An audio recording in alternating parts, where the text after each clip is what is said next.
कवितेचं शीर्षक आहे शेतकऱ्यांनी काय करावे. शेतकऱ्यांनी काय करावे? आयुष्यभर राबावे, स्वतःच्या जीवाशी खेळावं, गाव तालुका जिल्हा राज्य नव्हे तर जगाला जगवावं, मात्र स्वतः उपाशी राहावं. शेतकऱ्यांनी काय करावं?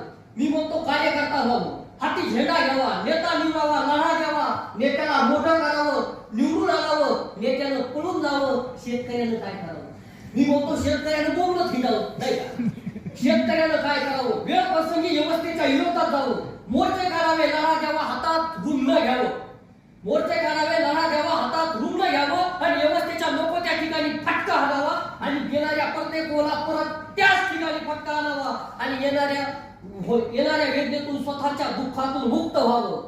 इतकं करून जर व्यवस्था सुधारलीच नाही तर शेतकऱ्यांनी काय करावं? त्यावर मशागत करण्यासाठी बैलाम फिरवावा, त्याच्यात गांडूळ खताचा मारा करावा.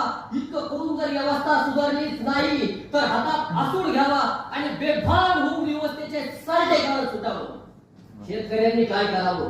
मोर्चा, रॅली, गट, तट, पॅनल, जात, धर्म, सत्ताधारी, विरोधक या सर्वांपलीकडे जाऊन फक्त एकदा सर्वांना उपाशी मारावं आणि मग रस्त्याला बोंबलं सुटावं. देश कृषी प्रधान झाला, देश कृषी प्रधान झाला, देश कृषी प्रधान झाला.